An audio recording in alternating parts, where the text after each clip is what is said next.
Hi folks, we are Sophie and Philippe, two professional chefs and regenerative farmers. Currently, we're setting up our second regenerative farm in central Portugal, where we grow food for our local community and share our knowledge both on the land and in the kitchen. On this channel, we take you along on the farm's development and we show you how we grow, cook and preserve nutrient-dense, regeneratively grown, delicious food. In a time where the food we're eating is literally killing us, the most powerful and impactful action one could take is to consume nutrient-dense, regeneratively grown, clean food. Let's grow it, let's cook it, let's do it. About 2 months ago, Philippe and I decided that we were going to create a little mini-series, which we are publishing now and we're very excited about. We decided that we're going to visit farms and like-minded projects doing similar things to what we are doing on our farm all across Portugal and shed some light on these people on the ground. Now, of course, in this day and age, what we really need is healthy, clean and delicious food. And what better way to promote it than to showcase the different setups that people have and where they are growing this food. Not only do we hope to maybe inspire any future farmers out there, but we also wanted to show people that buying locally from your local regenerative farmer really makes an impact in these people's lives. Clearly, we are back at the farm right now and Philippe and I will bring you back up to speed on what's been happening on the farm and we'll take you into the kitchen to cook some delicious food. But before we do that, let's go and visit Hortadaria. Tiago and Fransisco were wonderful hosts. The morning of our visit to Hortadaria, we left the house very early, and besides a little bump on the head, the drive went very smoothly. We had two bad pieces of news a few days prior to our departure, the first one being that the weather would be horrendous, and the second that our car suspension broke. But nothing could stop us, so we rented a small car, which ended up being not so small, as the lady at the desk took a liking to us and gave us a free upgrade. We only stopped once for coffee. You got some coffee! So we are halfway the trip. We've done 2 hours, 2 hours 15. We are North Viseu and we are gonna go to Trofa. That's gonna take us more 1 hour and 40 minutes. When we hit the road again, we soon arrived at our destination to meet our brothers in arms who greeted us with the words, "You are very tall." to which I responded, I know, I always feel like a giant. No, not giant, just tall. Yes. Tiago had us laughing out loud in no time and we really hit it off. Despite the rain, moods were high and we decided the time was ripe to shove a camera in their faces. So without further ado, the introduction of the team itself. Hello, I'm Tiago, 37 years old. I'm from Famalicão. I started Hortadaria 2020. Francisco joined us 1 year later. We produce veggie box to the families. We work with the restaurants and we sell them at the market, Famalicão Municipal Market. Olá, bom dia. Meu nome é Francisco, tenho 34 anos, sou de Vila Nova, Famalicão. Tirei o 12º ano em informática. Pronto, comecei na Horta em 2021. Juntamente com o Tiago, a ajudá-lo aos fins de semana. Pronto, passei para part-time no meu trabalho e dedico-me aqui de manhã às hortas. The rain did not give up, so with a slight handicap we set out to better understand their setup. Currently, we have 14 beds active, 1 or 2 we are transition crops. We have around 20 crops now, early April. We now have a lot of mizunas, arugula, lettuce, landcress, spinach, kales. Besides their vegetable production, they also have a small flock of laying hens across the street, which provides them with eggs for their customers. Tiago and Francisco's aim is to turn over beds as quickly as possible to make a profit and to have a wide variety of produce on offer for their customers.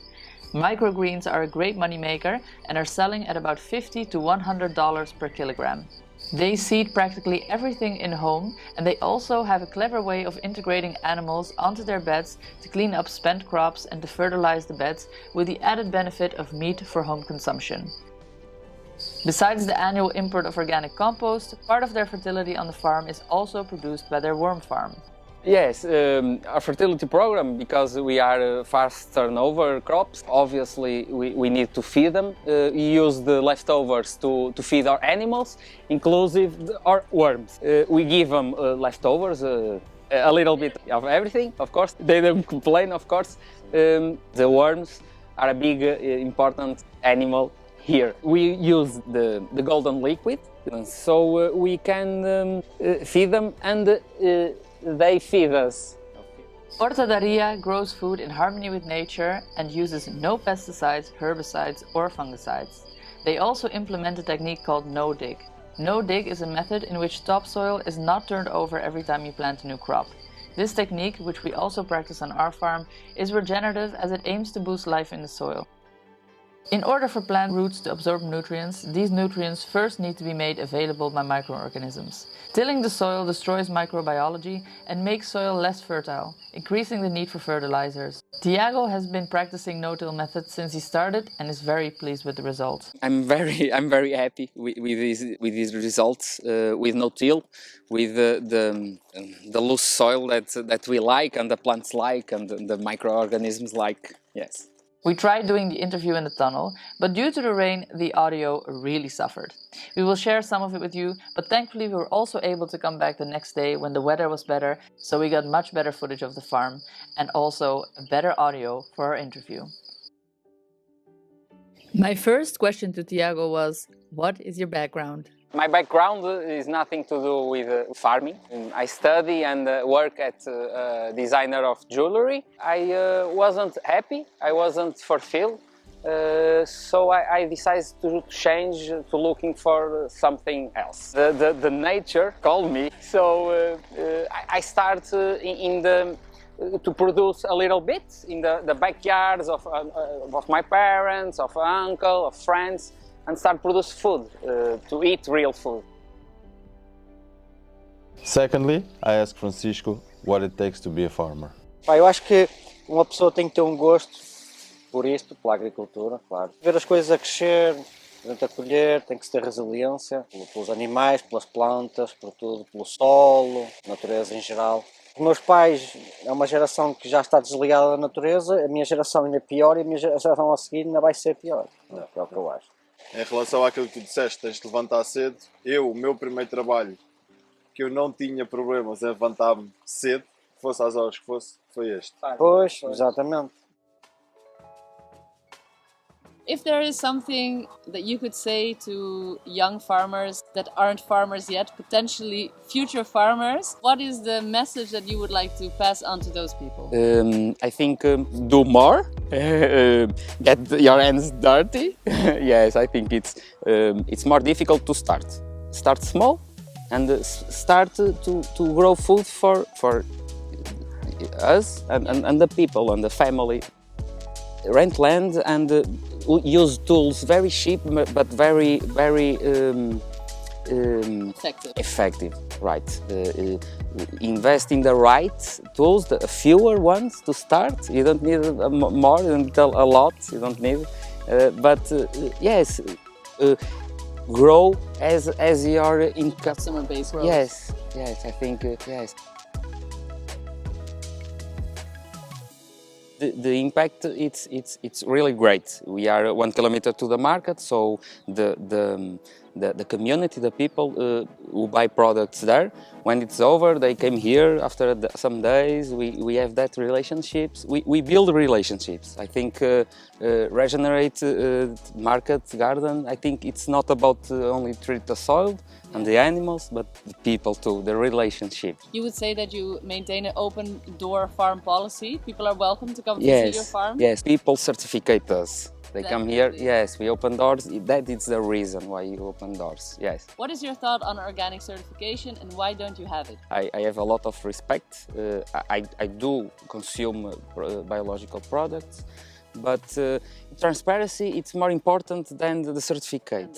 Than the label, I think. It's one thing, and the character of the people, the farmers, and I think it's more important too. So I don't have nothing against in really details. Some few issues I don't agree, but the tilling it's one of them. But it's okay. It's okay. You think that the personal connection to the customers is what certifies you? Of course. You have full transparency. Anybody can come and see the garden and can ask you and can witness what you're doing here. True indeed. Yeah.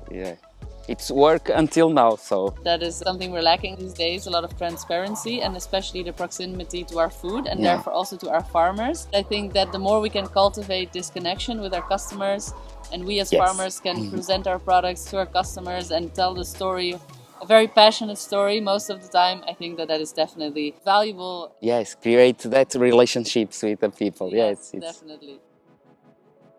Leaving was difficult as there was so much to discuss, but Tiago and Fransisco's farm showed us that with very little input you can achieve a whole lot, and their worm farm reminded us that we still need to start ours. If you like what they're doing and you want to check them out, be sure to click the link below because I'll leave a link to their socials in our descriptions. After some firm hugs and the promise that we would see each other soon, we said our goodbyes and we left to our next project. More on that next week. For now, let's go back to our farm and see what we've been up to and of course, what's for lunch.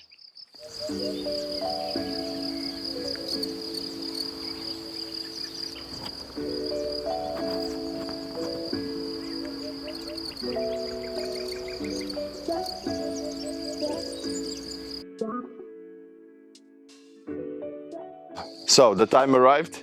We're gonna trellis the tomatoes today. I'm gonna take the suckers out. I'm gonna put the rope around it and I'm gonna hang them. As you can see, they're nice and big tomatoes. They're starting to fall to the side, so it's the right time to trellis them. Let's go do this. Okay, so we're gonna use new hooks. It's a clean start for these tomatoes.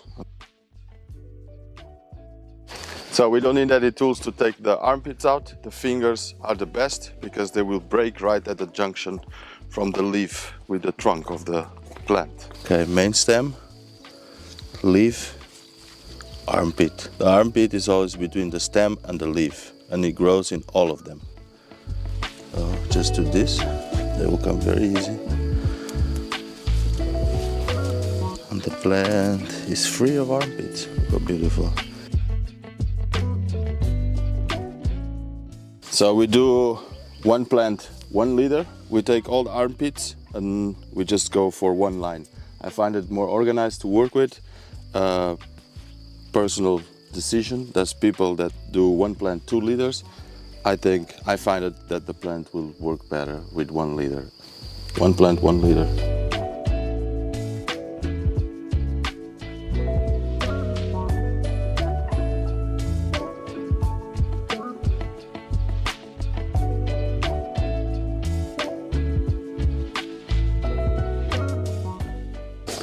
All right, armpits are gone. Now we're gonna start the trellising.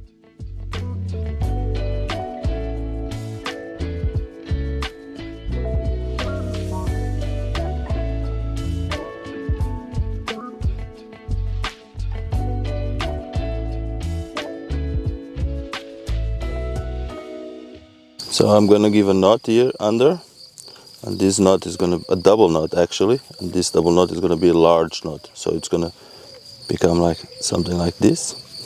Now I give the second knot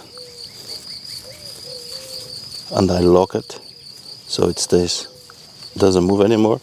And now we're giving some slack on the rope. You just go.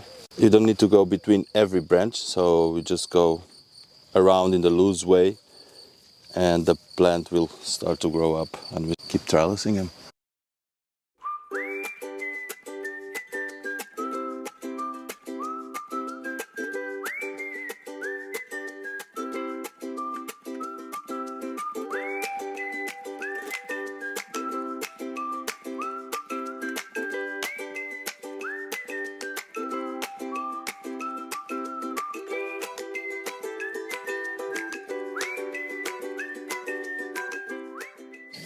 Finished. It's getting very hot.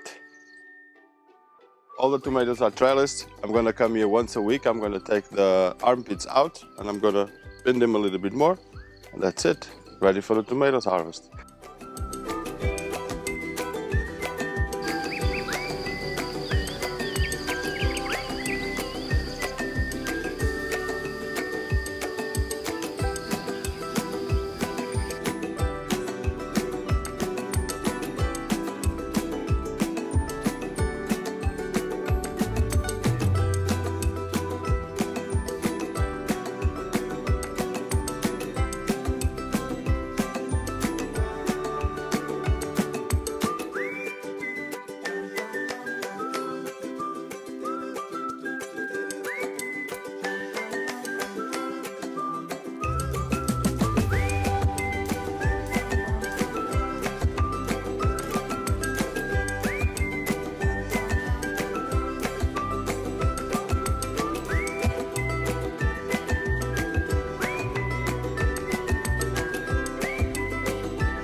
garlic scapes. I love this moment when you have to take them out of the garden, because then you have all of these beautifully garlicky garlic scapes. So this is the beginning of a flower that you can cook with, which I absolutely love. We're gonna make a quick chicken dish. We're gonna use loads of fresh herbs. Let's begin.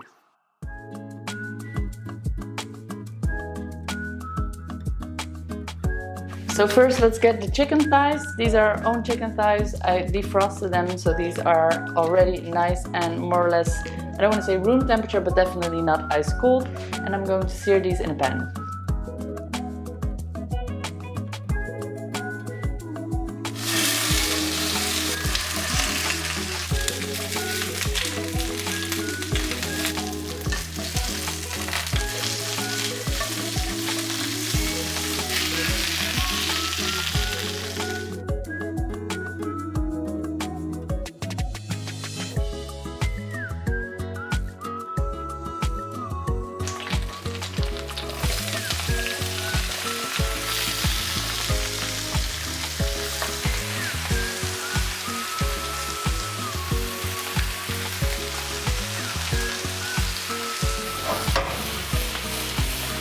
Besides the cumin and the cinnamon stick, we're gonna add a bit of lemon and then also a bit of honey. We're gonna top it with some water, cover it with a cartouche and leave that to simmer for a while.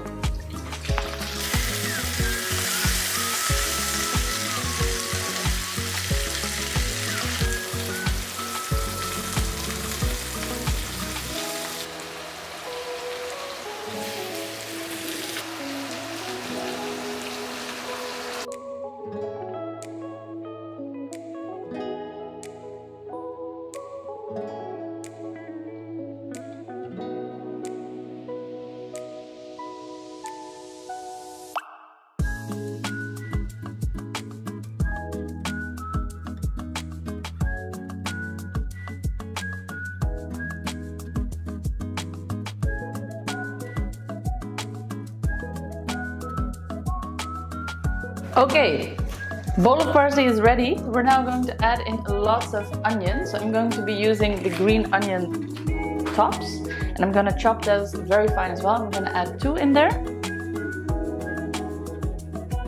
So I'm going to take the foil off now a little bit.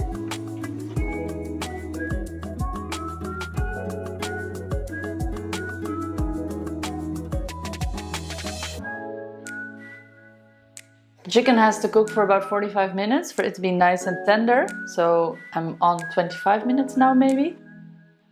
Give it another 20 minutes. I'm very calmly going to separate these thyme leaves. Reflect on life. Think what you can do better. Think what's going well. Be grateful for the people you love.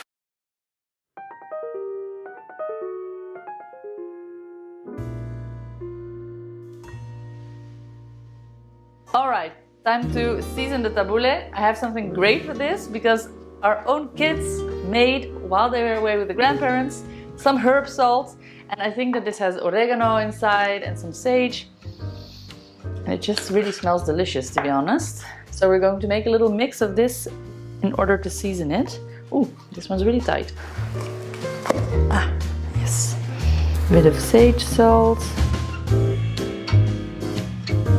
Generous amount of oil, grate a bit of ginger inside, toast a bit of almonds that we're going to add in there in the end. Let's make ourselves a garlic scape.